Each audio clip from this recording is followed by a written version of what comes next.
Apakah saudara pernah berdoa bagi orang lain? Pernah Pak Pendeta? Doa apa? Doa serahkan Bapak. Itu kan saudara benci dia, saudara ingin supaya dia cepat-cepat mati. Jangan lupa berdoa bagi orang lain. Jangan lupa untuk kita berdiri menggantikan orang lain sebagai bagian di mana kita mau bergumul bersama-sama dengan dia. Kalau ternyata materi dan uang tidak bisa kita berikan bagi dia, minimal kita berdoa bagi dia.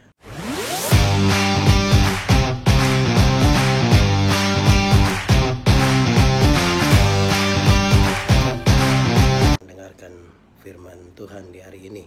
Terpujilah nama Tuhan. Mari kita siapkan hati kita mau berdoa untuk membaca dan merenungkan firman Tuhan. Baik saudara-saudara, mari kita berdoa. Ya Tuhan Allah, kami mohon kepadamu, kuatkanlah dan teguhkanlah iman kami, supaya waktu di mana kami belajar firman Tuhan, biarlah ini menjadi waktu terbaik bagi kami. Terpujilah namamu Tuhan, jauhkan semua penggoda pencobaan. Alat yang kami pakai Tuhan berkati, dan biarlah dalam damai sejahtera-Mu kami belajar firman Tuhan. Terima kasih, kami rindu pada firman-Mu. Berfirmanlah bagi kami Tuhan, di dalam nama Yesus, firman yang hidup itu kami berdoa. Amin. Bapak Ibu saudara-saudara yang dikasihi di dalam Tuhan, di kesempatan sukacita kita di hari ini, di hari Minggu, saya ajak kita merenungkan satu bagian pembacaan Alkitab yang untuk kesempatan ini saya pilih untuk kita saudara-saudara dari surat Rasul Paulus kepada jemaat di Efesus pasal 6 ayat yang ke-18. Efesus pasal 6 ayat yang ke-18 menjadi bahan renungan firman untuk kita. Saya akan membacakan bagi kita Efesus pasal 6 ayat 18. Dalam segala doa dan permohonan berdoalah setiap waktu di dalam roh, dan berjaga-jagalah di dalam doamu itu dengan permohonan yang tak putus-putusnya untuk segala orang kudus. Demikian firman Tuhan. Yang berbahagia adalah setiap orang yang mendengar firman, memelihara dan melakukan di dalam hidup setiap hari. Shalom. Apa kabar? Selamat hari Minggu buat kita semua. Diberkati selalu kita di dalam nama Tuhan Yesus. Di kesempatan sukacita kita hari ini, kembali kita diingatkan dan mau belajar tentang doa. Saudara-saudara, yang paling pertama sebagaimana saya sampaikan di banyak kesempatan, doa itu adalah relasi. Doa itu relasi, bukan kata-kata. Banyak orang sibuk sekali membangun dan membuat kata-kata sambil lupa membangun relasi dengan Tuhan. Padahal dengan relasi yang baik itu memungkinkan kita untuk bisa berkata-kata dengan lebih ringan dan seterusnya. Baik, saudara-saudara, Paulus ada di dalam penjara. Dia meninggalkan jemaat di Efesus. Kenapa Paulus masuk penjara? Apakah dia melakukan sebuah kejahatan kriminal yang serius? Apakah dia membunuh orang atau lain-lain? Tidak. Paulus masuk penjara hanya karena dia punya keputusan untuk percaya kepada Tuhan Yesus dan dia mau mengabarkan Injil keselamatan. Itu yang membuat dia masuk penjara. Sebuah kenyataan yang sangat-sangat berbeda dengan kerinduan banyak orang percaya. Banyak orang Kristen merasa kalau percaya Tuhan itu berarti bebas dari masalah. Banyak orang Kristen berpikir kalau percaya Tuhan itu sakit sedikit tinggal tunjuk dia yang sakit terus bilang dalam nama Yesus. Banyak orang kira kalau percaya Tuhan Yesus itu pagi-pagi petugas koperasi mau datang pungut itu Tuhan kasih keliru dia dan tidak datang ke kita. Bukan begitu. Ini sebuah pergumulan. Nah, Paulus ada di dalam penjara, saudara-saudara, tapi dia ingin mengajarkan kepada jemaat tentang doa. Di kesempatan ini, saudara-saudara, saya ingin menyampaikan kepada kita 1-2 catatan dari apa yang kita baca ini tentang doa, biar itu kemudian menjadi bagian yang penting bagi kita ketika kita membangun kehidupan doa dan ketika kita mau untuk betul-betul mengimani apa yang menjadi bagian dalam percaya kita kepada Tuhan, khusus untuk hal doa. Yang pertama, berdoalah setiap waktu. Yang dimaksud dengan berdoa setiap waktu itu bukan doa sekedar pagi, siang, sore, malam. Bukan sekedar itu. Yang dimaksudkan dengan berdoa setiap waktu itu adalah berdoalah di setiap waktu di mana kadang-kadang kita sehat, kadang-kadang kita sakit, kadang-kadang kita susah, kadang-kadang kita senang, kadang-kadang kita tertawa, kadang-kadang kita menangis. Berdoalah. Jangan berdoa menurut suasana hati. Jangan berdoa menurut suasana hati. Kenapa? Banyak orang masih berdoa menurut suasana hati. Kadang-kadang kalau dia datang suasana hati lagi enak, ada makanan, oh dia tunduk kepala berdoa kepada Tuhan. Kadang-kadang datang kalau sudah sangat lapar, apalagi kelelahan lagi, buru-buru harus makan, sudah lupa berdoa. Karena berdoa menurut suasana hati. Ingat saudara-saudara bahwa saya ingin sampaikan kembali pada kita, manusia sering ditempatkan pada 3 kondisi ini. Kondisi pertama adalah kondisi di mana kita mau dan Tuhan juga mau. Kita mau, Tuhan juga mau. Pernahkah saudara alami di mana kita mau dan Tuhan mau? Ya. Kalau saudara pernah alami itu, apa yang saudara rasakan? Rasa bahagia, rasa senang, ingin bersaksi, ingin menyatakan di mana-mana soal kebaikan Tuhan dalam hidup kita. Kalau kita mau, sekaligus juga Tuhan mau. Tapi ada kondisi kedua saudara-saudara di mana kita mau tetapi Tuhan tidak mau. Pernahkah saudara alami ketika kita mau tapi Tuhan tidak mau? Yo, pernah pasti. Ketika Tuhan tidak mau apa yang kita mau, saudara-saudara, kita berpikir banyak hal. Kadang-kadang kita kecewa dengan Tuhan, kita putus asa, kita mau marah Tuhan, bahkan kita banding-bandingkan hidup kita dengan orang lain, dengan tetangga, dengan saudara-saudara yang lain. Karena ketika kita mau, Tuhan tidak mau. Atau ada kondisi ketiga di mana Tuhan mau, tetapi kita yang tidak mau. Tuhan mau tapi kita tidak mau. Misalnya saudara-saudara, kita lagi bermusuhan, marah sama seseorang, Tuhan mau kita saling mengampuni, kita menerima dia kembali, tapi hati kita ini belum siap untuk itu. Tuhan mau sesegera mungkin, tapi kita merasa belum siap, kita merasa belum bisa mengingat-ingat dia punya kesalahan, merasa hati kita sangat kacau, sangat hancur karena itu. Nah, kita ada seringkali dalam 3 kondisi itu, dan karena itu nasihat ini serius. Berdoalah setiap waktu. Baik waktu senang, baik waktu susah, menangis, tertawa. Baik di mana tuh kita mau dan Tuhan juga mau. Baik di mana kita mau tapi Tuhan tidak mau. Baik di mana ketika Tuhan menginginkan sesuatu dari kita tapi kita masih berat untuk melakukannya. Jangan lupa berdoalah. Berdoalah. Itu pertama. Berdoalah setiap waktu. Yang kedua, berdoalah. Yang kedua apa ya? Berdoalah di dalam roh. Berdoalah di dalam roh. Saya ingin menegaskan di sini saudara bahwa yang dimaksud dengan berdoa dalam roh bukan berdoa dalam bahasa roh, bukan itu yang dimaksudkan. Tapi yang dimaksudkan adalah berdoalah dalam kesatuan dengan Roh Kudus. Berdoalah dalam kesatuan dengan Roh Kudus. Karena roh itu adalah Roh Kudus, maka setiap orang yang berdoa mestinya dia orang yang menjaga kekudusannya. Sekali lagi saya ingatkan kepada kita saudara, bahwa Roh Kudus itu tidak dapat bersatu dengan yang tidak kudus. Yang terang tidak dapat bersatu dengan yang gelap. Karena itu nasihat ini menjadi serius. Berdoalah di dalam roh. Engkau harus menjaga kekudusanmu. Banyak orang bisa berkata-kata dengan Tuhan, tapi belum tentu dia bersatu dengan Tuhan. Karena soal apa? Soal kekudusan, saudara. Sekedar berkata-kata, kita bisa saja berkata-kata dengan orang yang mungkin tidak kita kenal. Saya, atau mungkin saudara pernah punya pengalaman ya. Mungkin saudara pernah punya pengalaman kita berdoa, kita telepon begitu. Pas kita telepon tiba-tiba ada satu yang bilang begini, nomor yang Anda tuju. Nah, pernah alami? Saudara pernah alami? Saudara kenal itu perempuan yang bilang nomor yang Anda tuju. Kan kita tidak kenal. Jadi doa bukan sekedar kata-kata.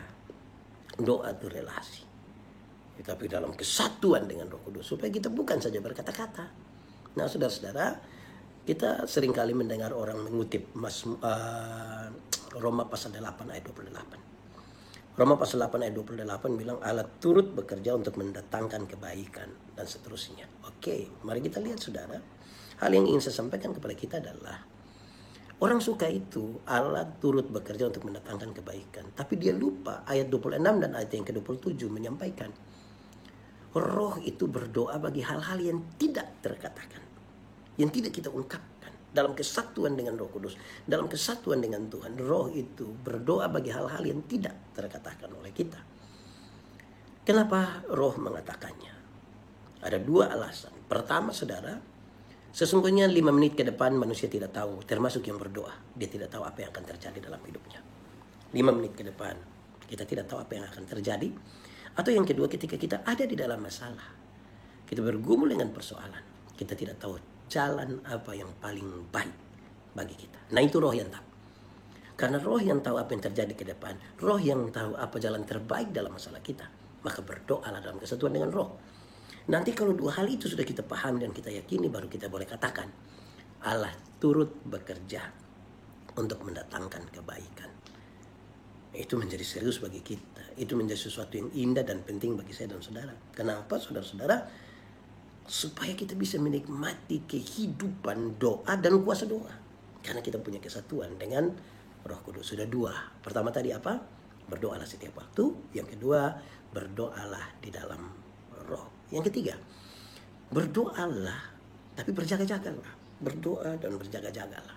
Sebenarnya pesannya adalah yang perlu kita kerjakan, kerjakanlah. Yang perlu Tuhan kerjakan itu bagian Tuhan. Tidak bisa kita intervensi. Tapi bagian kita mesti kita maksimalkan untuk lakukan. Berjaga-jaga itu berkaitan dengan apa yang harus kita katakan. Apa yang harus kita lakukan. Contoh, kalau saudara punya toko sembako misalnya. Kalau saudara punya toko sembako, terus siapa di antara kita yang kan dia punya toko sembako, dia sudah berdoa, terus dia pulang, dia bilang kepada anak-anak yang membantunya di rumah, dia kasih tahu bilang begini, anak-anak, sebentar malam waktu jam harus pulang, kamu pulang saja. Tidak usah tutup toko, tidak apa-apa, pulang saja. Kenapa begitu? Kenapa kita tidak perlu tutup toko? Ya, kita kan sudah berdoa. Kita kan sudah berdoa, guna apa kamu takut? Menurut saudara besok kira-kira 10 atau 20 karung beras sudah hilang atau tidak? Ya pasti hilang.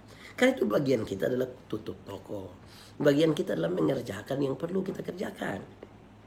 Banyak orang berdoa tapi tidak melakukan apa yang dia kerjakan, yang harus dikerjakan. Tuhan memberi makan kepada burung pipit, tapi tidak dengan melemparkan gandum ke dalam sangkarnya. Burung itu mesti keluar. Burung itu harus mencari di luar.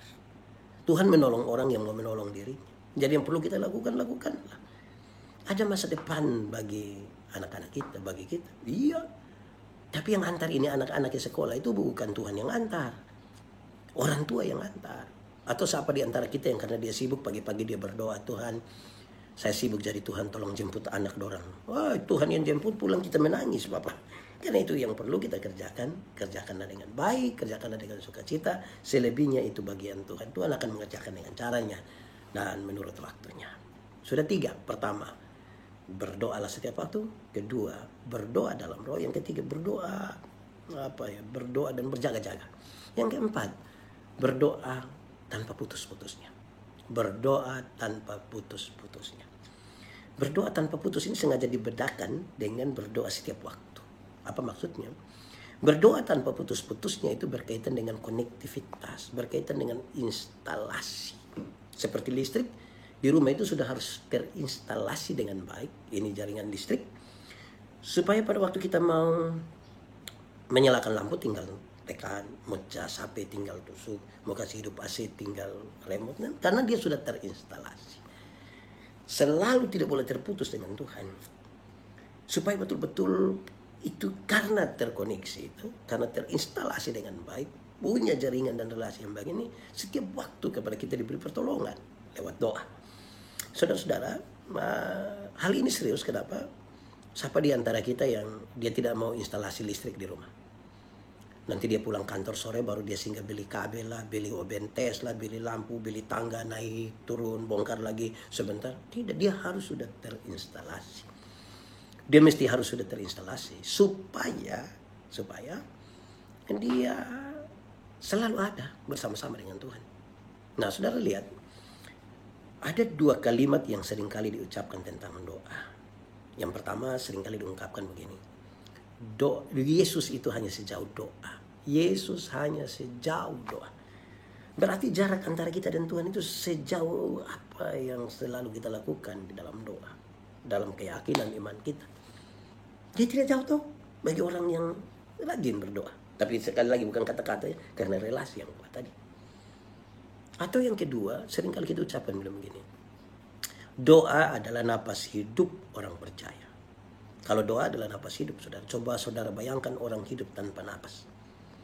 Jangankan tanpa napas. Sesak napas saja. Saya pernah alami sesak napas, saudara. Woi, berat. Kita tarik napas kuat-kuat, dia tidak turun sampai perut. Dia hanya di dada dan kita menderita sekali. Jadi kalau kehidupan kita itu tanpa doa, terputuslah kita dengan Tuhan. Matilah kita secara rohani. Karena itu berdoalah tanpa putus-putus dalam relasi dengan Tuhan. Jangan sekali-kali kita berdoa tapi kita tidak berrelasi dengan Tuhan. Tidak terkoneksi dengan Tuhan. Sudah empati nih saudara. Saudara lihat sekarang yang pertama. Berdoalah setiap waktu. Berdoalah di dalam roh. Berdoa tapi berjaga-jaga. Dan yang keempat ini, berdoalah tanpa putus-putusnya. Dia selalu dalam relasi konektivitas dengan Tuhan. Itu sungguh indah. Dan yang kelima, yang terakhir, sebenarnya dia ingin sampaikan kepada kita, saudara-saudara, pembacaan ini untuk mengatakan jangan lupa berdoa bagi orang lain. Jangan lupa berdoa bagi orang lain. Seberapa pentingnya berdoa bagi orang lain, saudara-saudara, yang disebut dengan doa syafaat itu adalah kita berdiri menggantikan seseorang. Kita berdiri menggantikan orang lain untuk menyampaikan apa yang menjadi bagian dalam pergumulan hidupnya. Contoh, katakanlah kita berdiri, kita berdoa untuk pemerintah. Alkitab mengajarkan kepada kita, saudara, bahwa tidak ada pemerintahan yang tidak berasal dari Tuhan. Berarti Tuhan mengizinkan ada sebuah pemerintahan yang dipimpin oleh seseorang. Tetapi dinasihatkan kepada Timotius oleh Paulus bahwa berdoalah bagi para pemimpinmu, berdoalah bagi siapa-siapa. Kenapa, saudara-saudara? Ketika seseorang menjadi pemimpin, dia berdiri di sebuah puncak. Di bawah puncak itu dikelilingi oleh orang-orang yang punya kepentingan politik dan kelompok dan lain-lain. Mungkin tim suksesnya, mungkin keluarganya. Kepentingan ini besar yang membuat, saudara-saudara, tempat di mana pemimpin ini berdiri itu menjadi sangat licin. Apalagi dia akan mengambil keputusan menyangkut banyak orang, termasuk mungkin kita. Nah, saudara lihat sekarang betapa pentingnya kita berdoa supaya dia tidak jatuh dan dia tidak tergelincir di tempat yang licin. Berdoalah juga bagi orang lain. Dia akan mengambil keputusan menyangkut banyak orang. Pertanyaannya sekarang adalah, apakah saudara pernah berdoa bagi orang lain? Pernah Pak Pendeta? Doa apa? Doa serahkan Bapak. Itu kan saudara benci dia, saudara ingin supaya dia cepat-cepat mati. Jangan lupa berdoa bagi orang lain. Jangan lupa untuk kita berdiri menggantikan orang lain sebagai bagian di mana kita mau bergumul bersama-sama dengan dia. Kalau ternyata materi dan uang tidak bisa kita berikan bagi dia, minimal kita berdoa bagi dia. Minimal kita mau untuk bersama-sama menggumuli sesuatu bersama-sama dengan Tuhan, dengan dia kepada Tuhan.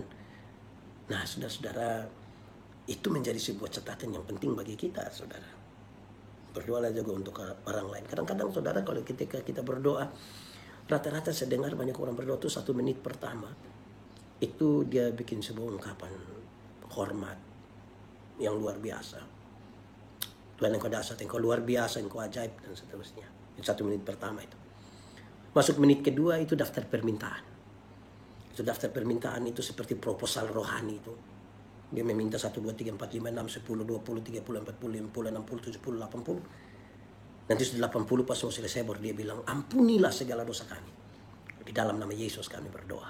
Amin. Kira-kira begitu. Separuh ketika belum sampai di kata ampunilah, dia suka mengucapkan, sebenarnya masih banyak hal yang ingin kami pinta. 80 ini. Tapi sudahlah, tidak apa-apa. Kok kita meminta juga kepada Tuhan. Tapi sekarang saudara coba periksa. Yang paling banyak kita minta itu untuk siapa? Jangan-jangan kita terlalu banyak memperhatikan diri kita sendiri. Jangan-jangan di dalam doa pun kita sangat egois. Jangan-jangan di dalam doa pun betul-betul kita tidak mempedulikan seseorang atau sebuah keadaan di sekitar kita.